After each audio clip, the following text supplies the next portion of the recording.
Most spiritual practitioners believe a devastating lie. They are told that when Graha Dosha, celestial obstruction, strikes, their spiritual progress grinds to a halt. They are told they are impure, blocked, or that their practices won't work until an expensive ritual clears the skies. But they are missing a vital secret.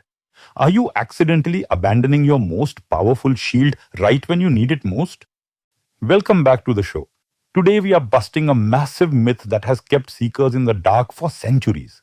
We are revealing exactly why mental stotras transcend every form of ritual impurity and how you can actually turn a planetary blockage into a gateway for your most profound spiritual awakening. Let's look at the classic scenario. You look at your birth chart or you experience a sudden wave of bad luck, health issues, emotional turmoil, sudden delays. The astrologer says it's a heavy Saturn period or Rahu is causing chaos. Immediately, a sense of spiritual paralysis sets in. You feel like the universe has closed its doors to you. You feel disconnected from the divine because you've been taught that celestial alignment dictates your inner worth. But here is the truth. The planets can obstruct your outer life, your finances, and your physical body, but they have absolutely no jurisdiction over your consciousness.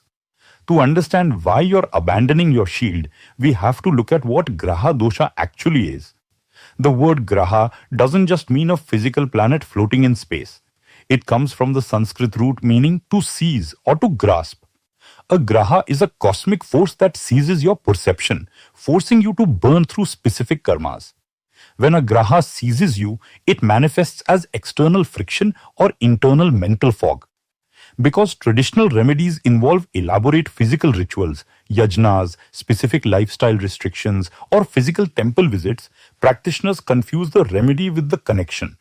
They think if I am too anxious, too tired, or physically unable to sit in a pristine ritual space for 2 hours, I cannot practice. This is where the tragedy happens. When the storm hits, people drop their anchors. They stop chanting, they stop meditating, and they wait for the storm to pass. They abandon their shield. But ancient esoteric texts tell a completely different story. Physical rituals require physical purity, bahaya shocham. If you are traveling, if you are sick, or if you are in a highly chaotic environment, you might not meet the strict criteria for a physical ritual. But your mind? The mind is in sovereign territory. Enter the power of the Manasa Stotra, the mental hymn. Why does a mental stotra transcend celestial obstruction? It comes down to the layers of sound and creation. In Vedic philosophy, speech has 4 levels. The spoken word that we hear out loud is called Vaikhari. This is the level where physical rules apply. Below that is Madhyama, the throat level of thought. Below that is Pashyanti, the visual intuitive layer. And at the foundational bedrock of existence is Para, pure unmanifest consciousness. When you chant a stotra internally with total focus, utilizing only the screen of your mind, you are operating at the Madhyama and Pashyanti levels. You bypass the physical world entirely. Think about it. Can a planet block a thought? Can Rahu or Saturn contaminate pure consciousness? Absolutely not. When you recite a stotra mentally, you are tapping into a vibration that existed long before the solar system was formed. You are tuning your radio frequency directly to the source of the deity, completely ignoring the static of the planets.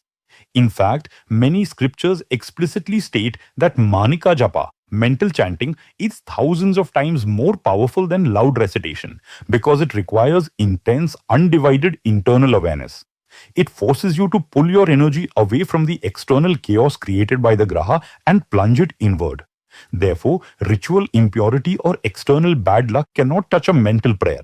It is an unbreakable shield that functions perfectly in the middle of a battlefield, a hospital room, or a psychological crisis. So how do we turn this celestial obstruction into a gateway for awakening? When everything is going well in your life, your spiritual practice is often comfortable but shallow. You chant because it feels nice. But when a graha constricts your outer life, it creates pressure. If you use that pressure correctly, by leaning heavily into mental stotras, your practice changes from a hobby into a lifeline. The friction of the planetary period becomes the fuel for your inner fire. Imagine you are facing a severe financial or emotional block caused by a planetary transit. Instead of desperately begging the planet to move, you close your eyes and mentally recite the powerful protective hymn, like the Devi Kavacham, the Hanuman Chalisa, or the Shiva Tandav Stotra, purely within your mind. Suddenly, your mind isn't obsessing over the problem anymore. It is vibrating at the frequency of the divine. The Graha is trying to drag your mind into worry, but you are forcing your mind into devotion. This act of internal defiance completely breaks the psychological grip of the planet. The outer event might still play out because of past karma, but you remain completely untouched, centered, and deeply awake.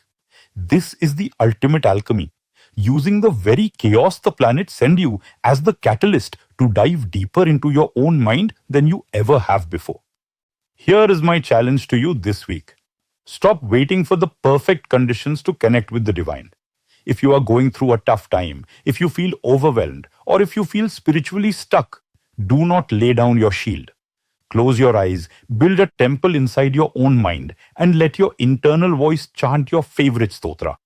Remember, the cosmos rules your circumstances, but you rule your consciousness. Thank you for listening to this episode. If this opened your eyes, hit that subscribe button, leave a review, and share this with a fellow seeker who needs to pick their shield back up today. Until next time, keep the inner thread unbroken.